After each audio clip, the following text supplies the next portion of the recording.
Bismillahirrahmanirrahim.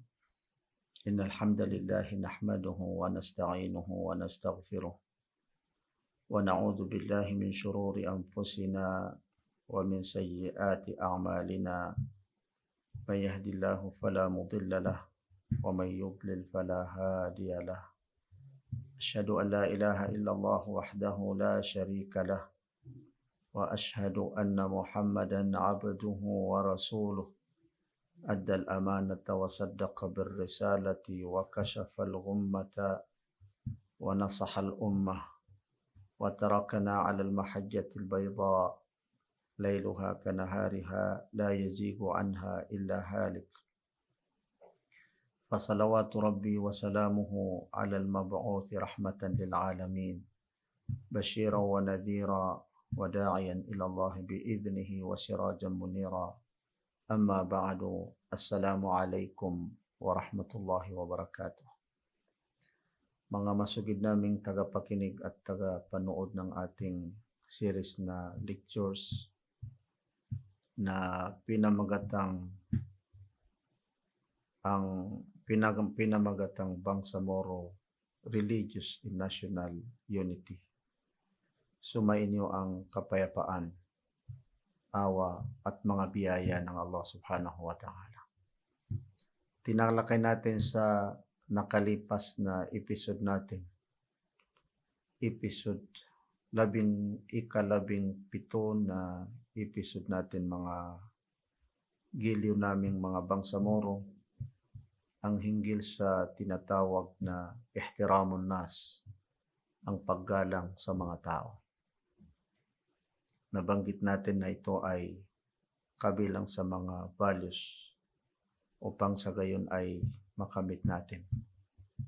Kabilang sa mga qiyam o kaya ay mga values ng ating pananampalataya, religious values na sumasang-ayon sa standard na human values, na para sa gayon ay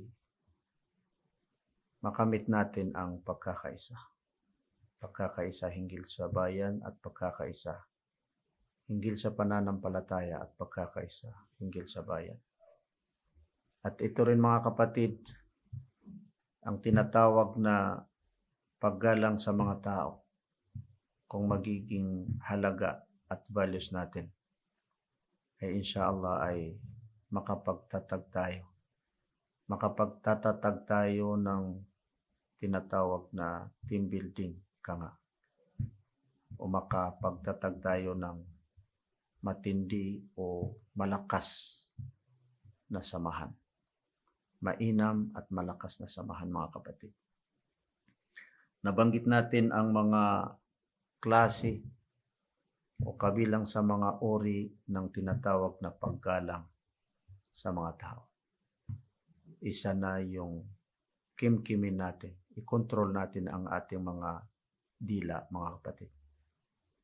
Isa na yung yaong ipagbabawal natin, sikapin natin na maitigil ang tinatawag na panlibak, sapagkat nabanggit natin ang isa sa mga sinabi ng mga naunang pantas na si Sufyan ibn Uyayna, al-ghibatu ashaddu min ad-daini li'anna ad-daina yuqda wal ghibatu la tuqda. Ang panlibak daw ay mas matindi kaysa tinatawag na utang. Mas matindi kaysa may utang ka, sapagkat ang utang ay pwedeng bayaran at ang panlibak ay hindi mababayaran. Isa rin sa mga nabanggit natin ay yung paninirang pori. Yung makapagbanggit ng mga masama laban sa kapwa. Kapag nakarating ka sa isang tao, lalong-lalo na kapag alam mo na yung isang tao ay hindi sila nagkasundo sa isa, pagkatapos ay sisirain mo ang isa doon sa harapan ng isa sa mga tao na hindi sila hindi sila nagkakasundo. Nabanggit natin ang isa sa mga sinabi ni Propeta Muhammad sallallahu alaihi wasallam, la yadkhulul jannata namam. Hindi daw makapasok sa paraiso ang taong naninirang puri o maninirang puri. Ito ay isinalaysay ng isa sa mga tagapagsalaysay ng mga hadith ni Propeta Muhammad sallallahu alaihi wasallam na si Muslim rahimahullah. Isa rin sa nabanggit ni isa sa mga kasamahan ni Propeta Muhammad sallallahu alaihi wasallam na si Ka'b radiyallahu anhu, ayon sa kanya, ittaqun namimata fa inna sahibaha la yastarihu min adabil qabr. Katakutan niyo, iwasan niyo, itigil niyo ang panlibak. Itigil niyo ang paninirang puri, ika nga. Ittaqun namima, inyong itigil ang paninirang puri. Sapagkat ang taong mayroon nito, ibig sabihin ang taong naninirang puri ay kailanman ay hindi na siya makaligtas o makapagpahinga sa kanyang libingan, sa mga masama na kanyang maranasan sa loob ng kanyang libingan. Nabanggit natin yung hadis ni Propeta Muhammad na hindi na makapasok sa paraiso. At pagkatapos, hindi pa makapasok sa paraiso at dun pa sa kanyang libingan ay hindi na siya makapagpahinga dun sa kanyang libingan. Isa rin sa nabanggit natin na kailangan maitigil natin upang sa gayon ay para may sakatuparan natin ang paggalang sa mga tao, ang pagtitigil natin sa tinatawag na pagmura. Sikapin natin na hindi tayo makapagsalita ng masama. Sapagkat kapag nakapagsalita tayo ng masama, maaaring yun ang kadahilanan upang tayo ay makapasok sa impyernong apoy. Katulad din nang nabanggit natin yung panlilibak o kaya ay paninirang puri at pagsasalita ng masama, pagmura sa mga kapwa nating mga tao, isa yan sa mga ipinagbawal ng ating pananampalatayang Islam. At isa yan sa kinakailangan na maiwasan natin upang sa gayon ay makamtan natin ang standard na values ng pagiging tao natin. Tuklasin natin ang isa sa mga kasaysayan panahon ni Propeta Muhammad sallallahu alaihi wasallam. Pagkatapos ng labanan sa Hunain, si Propeta Muhammad sallallahu alaihi wasallam ay kanyang ipinamahagi ang kanilang nakamit na ganaim sapagkat nanalo ang mga Muslim sa labanan sa Hunain. Pagkatapos ay mayroon silang mga natanggap na mga ganaim o kaya ay mga natalo sa mga kalaban o mga kumakalaban sa kanila. And then isang lalaki na si Dhul Khuwaisira nagsalita ng masama sa kay Propeta Muhammad sallallahu alaihi wasallam. Ano ang kanyang sinabi? I'adil ya Muhammad. Sinabihan niya si Propeta Muhammad na maging makatarungan. I'adil ya Muhammad. Hindi maganda na sabihin sa isang propeta ng maging makatarungan ka. Hindi yun angkop sa mga normal na mga tao na sabihan ang propeta ng Allah, ang sugo ng Allah subhanahu wa ta'ala ng mga ganong salita. Kaya nasaktan si Umar ibn al-Khattab radiyallahu anhu, ang ikalawang khalifa ni Propeta Muhammad sallallahu alaihi wasallam. Ayon sa kay Umar, sabihan niya, kung papayag ka Propeta Muhammad, aking puputulin ang kanyang ulo. Aking ikangay patayin at putulin ang kanyang liig.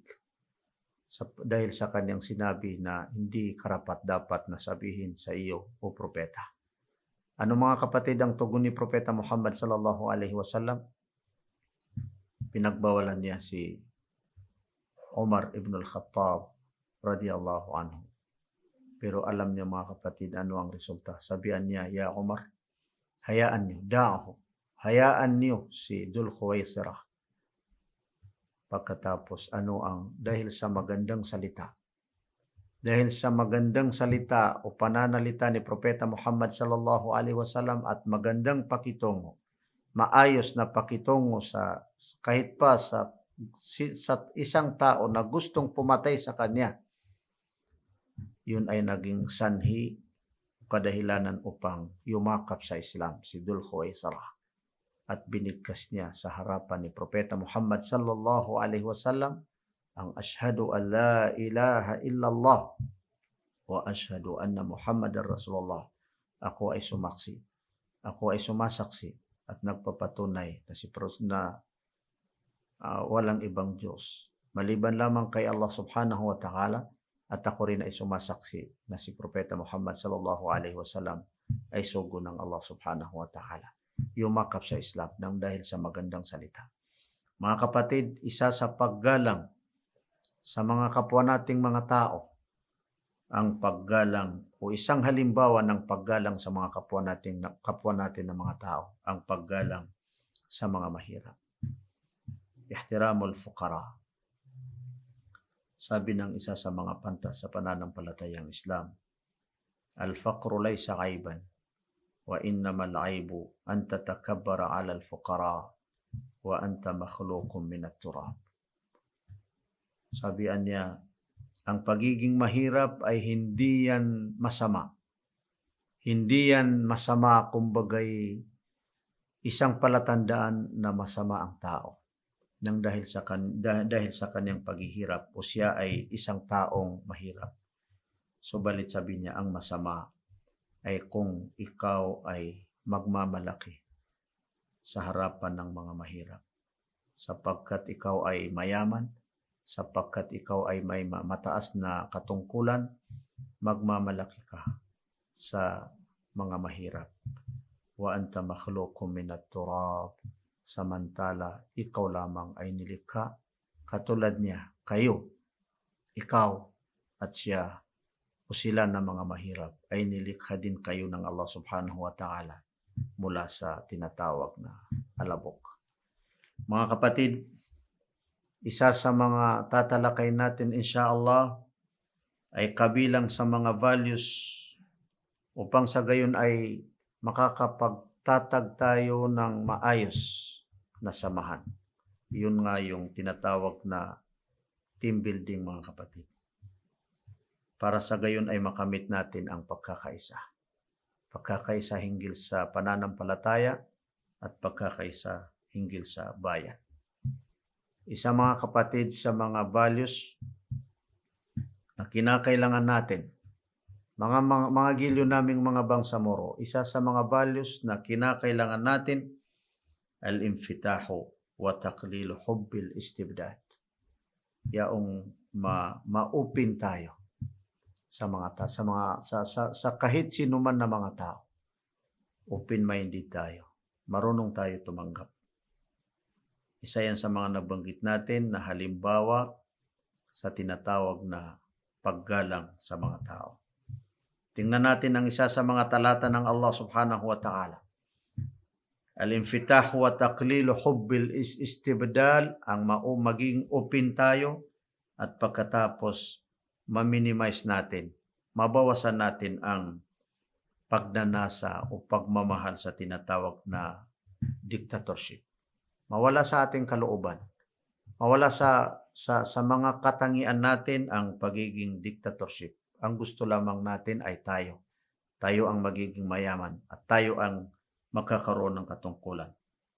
Banggitin natin ang isa sa mga talata ng Allah subhanahu wa ta'ala sa suratu Ali Imran. Ud'u ila sabili rabbika bil hikmati wal mau'izatil hasanah wajadilhum billati hi ahsan.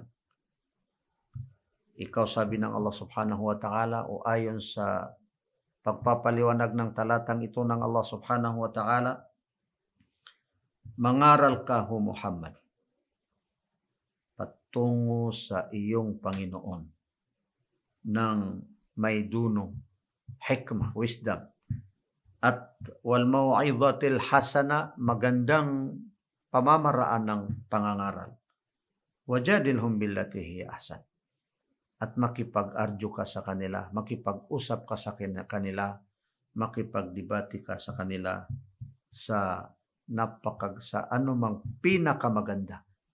pinakamagandang pamamaraan.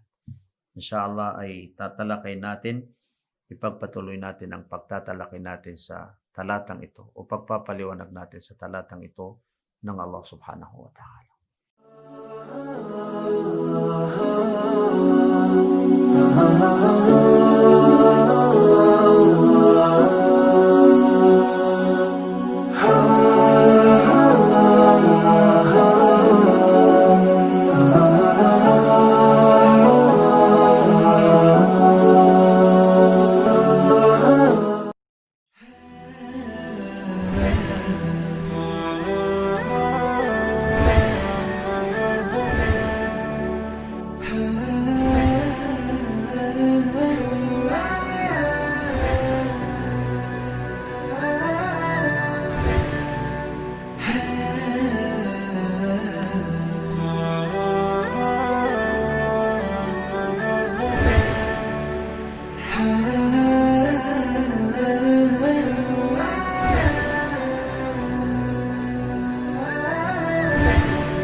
Mga kapatid, nabanggit natin na ang talata, isa sa mga talata ng Allah subhanahu wa ta'ala sa suratu Ali Imran. Ud'u ila sabili rabbika bil hikmati wal mau'izatil hasanah wajadilhum billati hiya ahsan. Ikaw ay mangaral patungo sa iyong Panginoon. Ibig sabihin, ipangaral mo sa mga tao ang hinggil sa iyong Panginoon, ang patungkol sa iyong Panginoon ng may dunong. Ibig sabihin ay mayroong tinatawag na wisdom. Wal mau'izatil hasana, ang mga ay at sa mga magandang payo, sa pamamaraang pagbibigay ng magandang payo o magandang advice. Wajadhum billati hiya ahsan. Pagkatapos ay makipag-argue ka sa kanila, makipag-usap ka sa kanila, makipagdebate ka sa kanila sa pinakamagandang pamamaraan, pinakatamang pamamaraan. Mga kapatid, ang mga kausap natin ay may mga sumasang-ayon sa atin at may mga hindi sumasang-ayon sa atin. Tingnan natin mga kapatid, itong paliwanag ng isa sa mga ulama na si Al-Allama, Al-Sheikh, Dr. Yusuf Al-Qaradawi, hafidhahullah. Sana ay patnubayan siya ng Allah subhanahu wa ta'ala. ومن الملاحظ على التعبير القرآني المعجز في الآية الكريمة أنه اكتفى في الموعظة بأن تكون حسنة ولكن لم يكتفي في الجدال إلا أن يكون بالتي هي أحسن. Napansin natin o kapansin-pansin sa talatang ito ng Allah subhanahu wa ta'ala sa pamamaraan ng pagsabi ng Allah subhanahu wa ta'ala sa kanyang talatang ito, na noong binanggit niya ang tinatawag na maw'idha, yung payo, ay sinabihan niya ay payong mabuti. Pero noong kanyang binanggit ang jidal, ibig sabihin yung pakikipag-arju, yung may katunggali ka, o pakikipagdebate, ang kanyang sinabi, ang sinabi ni Propeta, ang sinabi ng Allah subhanahu wa ta'ala, billati hiya ahsan. Ibig sabihin, makipag-argue ka, makipagdebate ka sa pinaka maganda. Kanina ay maganda, sapagkat dumidepende daw sa kausap. Kapag kausap mo ay sumasang-ayon, kailangan ng magpayo ka ng mga maganda, magsabi ka ng mga maganda, magbigay ka ng mga payong mga maganda. Pero kapag ang kausap mo ay hindi sumasang-ayon, lalong mas maganda ang pakipag-usap mo sa kanya o pagbibigay mo ng mga salita o pagwiwika mo ng mga anumang gusto mong iwika o sabihin sa mga kausap nyo. لأن الموعظة غالبا تكون من الموافقين. Sapagkat yung mau'idha, yung pagbibigay ng payo, ay kadalasan ay para sa mga taong sumasang-ayon. Amma al-jidalu kad yakunu 'adatan ma'al mukhalifin. Yung pakikipag-argue, yung pakikipagdebate ay minsan ay ang mga kausap mo ay hindi sumasang-ayon, hindi kanila sinasang-ayunan. Kaya wajadilhum billati hiya ahsan.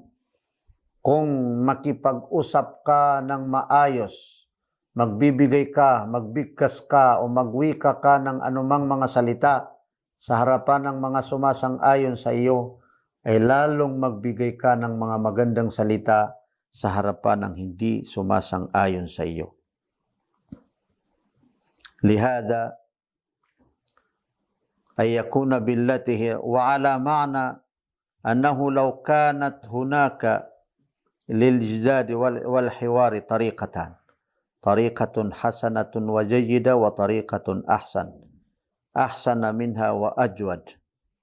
In kana al-muslimu ad-da'iyatu ma'muran an yuhawira mukhalifihi bitariqati allati hiya ahsan wa ajwad.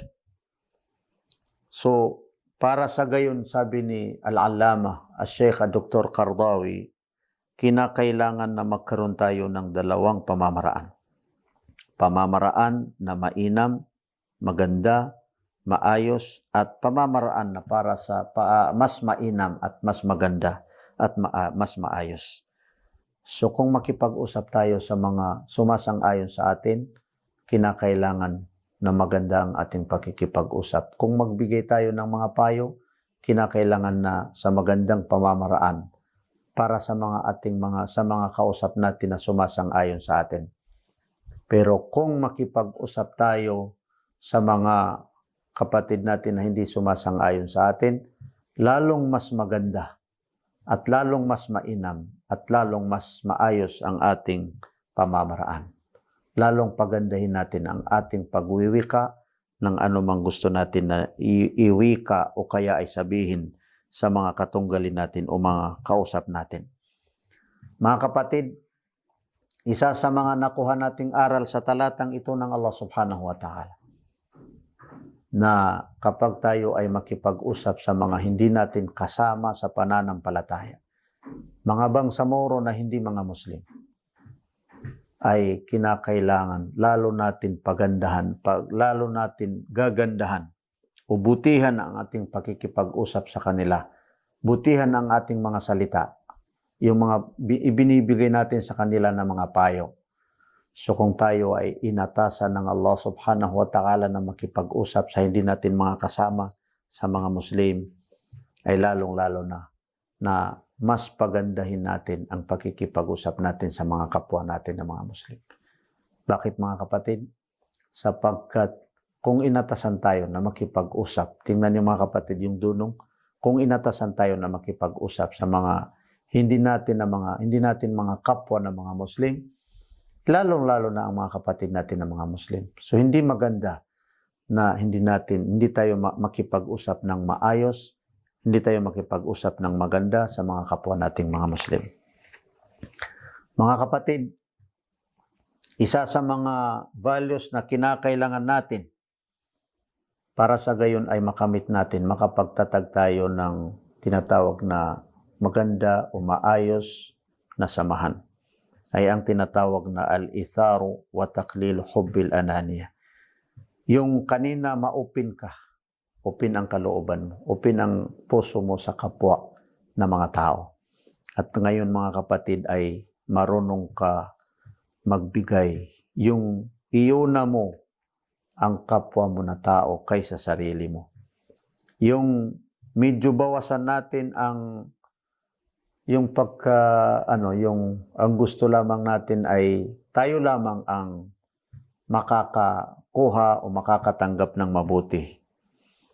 Tingnan niyo mga kapatid ang isa sa mga sinabi ni Al-Allama Al-Sheikh Ibn Uthaymin rahimahullah. Isa ito sa mga sinaunang pantas na sinasang-ayunan ng lahat ng mga ulama sa buong mundo. Sana ay kaawan siya ng Allah subhanahu wa ta'ala. Yanbaghi lana an nastash'ira wa nahnu naqulu ihdina as-siratal mustaqim annana nad'u li anfusina wa li ummatina. Ito ay makikita natin sa kanyang pagpapaliwanag sa talatang itsa sa Suratul Fatiha. Alhamdulillahi Rabbil Alamin, Ar-Rahmanir Rahim, Maliki Yawmiddin, Iyyaka na'budu wa iyyaka nasta'in, Ihdinas siratal mustaqim. Sabihan niya, kapag binibigkas natin ang Ihdinas siratal mustaqim, lahat ng dasal natin mga kapatid, magbibigkas tayo ng Fatiha. Alhamdulillahi Rabbil Alamin. Sapagkat hindi tatanggapin ng Allah subhanahu wa ta'ala ang ating pagdarasal kung hindi tayo makapagbigkas ng Fatiha. La salata liman la fatihata la o liman la yaqra'ul Fatiha. Walang saysay ang dasal ng isang tao na hindi magbigkas o hindi makabigkas ng Fatiha. Alhamdulillahi Rabbil Alamin, hanggat sa katapusan ng talatang ito ng Allah subhanahu wa ta'ala. Kapag binibigkas natin daw ang ihdinas siratal mustaqim, Hu Allah, patnubayan mo kami sa tuwid na landas. Hindi ang binibigkas mo ay ihdini as-siratal mustaqim. Hu Allah, patnubayan mo ako sa matuwid na landas. Ang sinasabi mo, ang ipinapanalangin mo, Hu Allah, patnubayan mo kami sa matuwid na landas. So, ibig sabihin, nananalangin tayo, kinakailangan na may sa puso natin, may sa isip natin, na tayo ay nananalangin para sa ating mga sarili, para sa ating mga pamilya, para sa lahat ng mga Muslim, at gayon din sa lahat ng ummah ni Propeta Muhammad sallallahu alaihi wasallam. Mga ummah na sumunod, mga ummah o mga nasyon sa panahon ni Propeta Muhammad sallallahu alaihi wasallam na sumunod sa kanya, ang mga Muslim, ang nananampalataya, at gayon din ang mga ummah na hindi sumunod o kaya ay hindi yumakap sa pananampalataya ni Propeta Muhammad sallallahu alaihi wasallam. So ibig sabihin, ito ay nangangaral sa atin. Tuwing binibigkas natin ang Fatiha, ihdinas siratal mustaqim, na tayo ay hindi makasarili, bagkus ay gumagawa ng mabuti at nananalangin ng mabuti at nagnanais ng mabuti para sa ating mga sarili at para sa mga kapwa natin na mga Muslim at saka hindi mga Muslim, bagkus ay para sa lahat ng mga tao. Isa mga kapatid sa kinakailangan na magiging values natin ay ang tinatawag na as-sa'yu fil islahi bainan nas. Maging kaugalian natin, maging halaga natin mga kapatid, hinggil sa pananampalataya at saka hinggil sa bayan ay ang pagsagawa o ang pag-aayos sa pamamagitan ng mga tao. Ang pag-aayos sa pamamagitan ng mga Muslim at pag-aayos sa lahat ng mga tao. Kapag hindi sila nagkakasundo, ayusin natin sila. Huwag natin dagdagan ang mga problema nila o kaya ay ang mga hindi nila pagkakasundo. Huwag tayo gumawa ng mga bagay na na sanhi upang sila ay hindi magkasundo.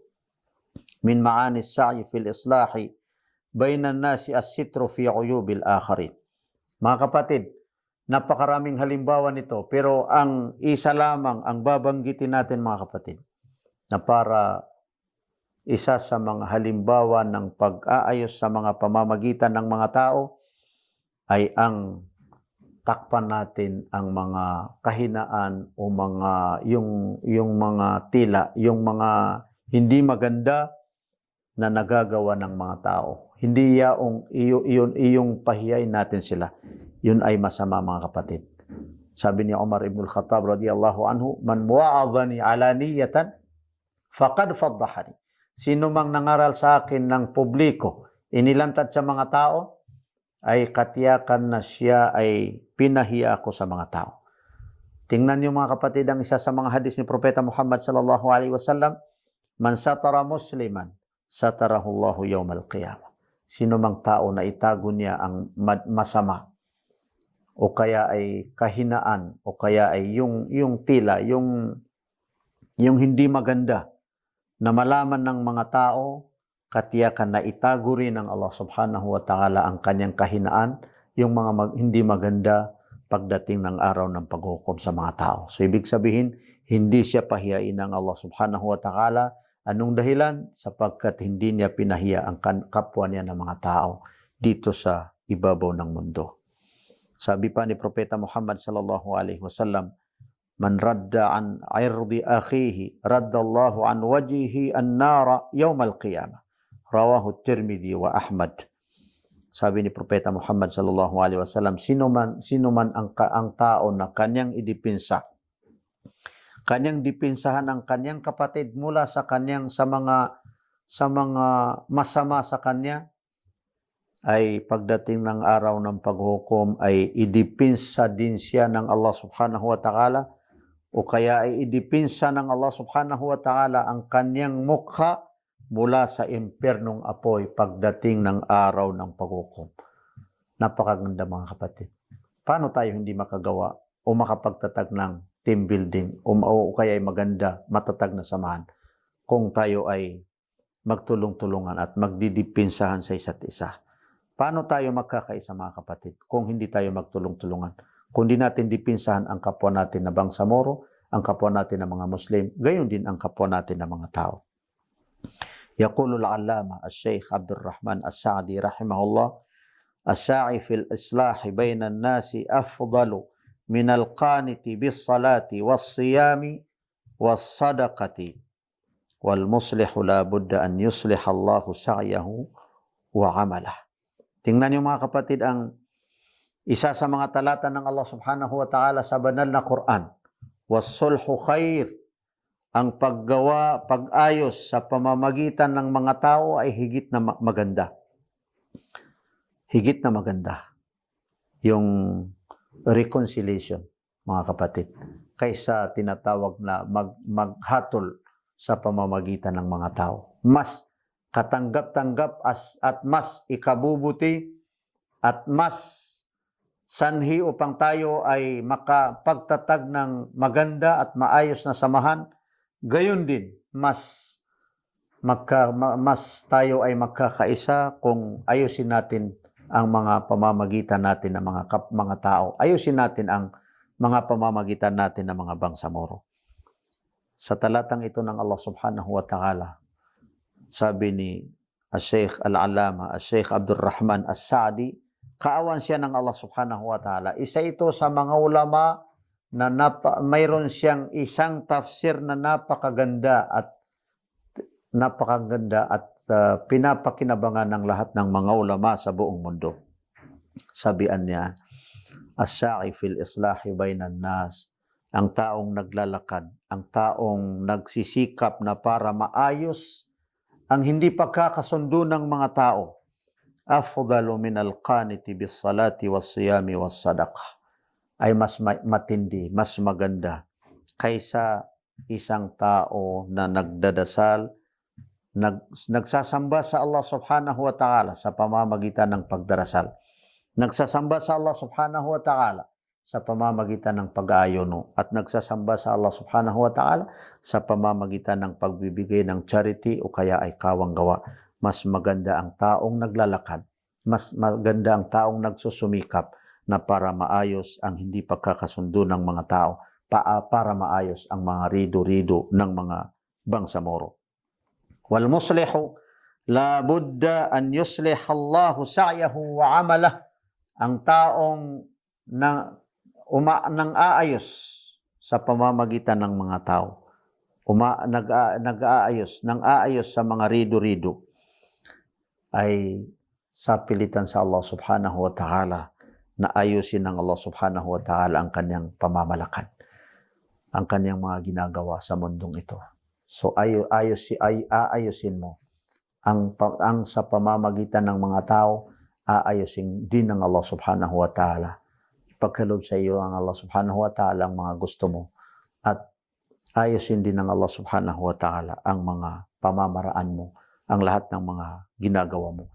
Isang nagustuhan natin mga kapatid na isang nabanggit ng isa sa mga yung majority leader ng Bangsamoro Parliament na si Attorney Lanang Ali Jr.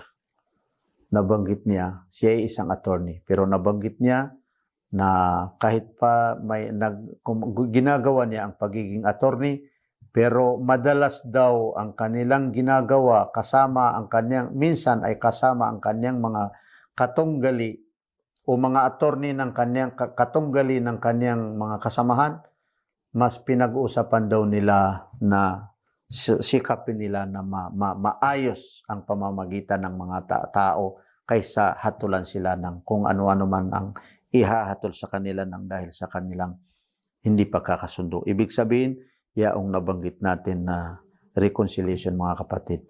Ang reconciliation sa pamamagitan natin ng mga Bangsamoro ay mas maganda na pamamaraan upang sa gayon ay makamit natin ang pagkakaisa ng mga Bangsamoro hinggil sa pananampalataya at hinggil sa bayan.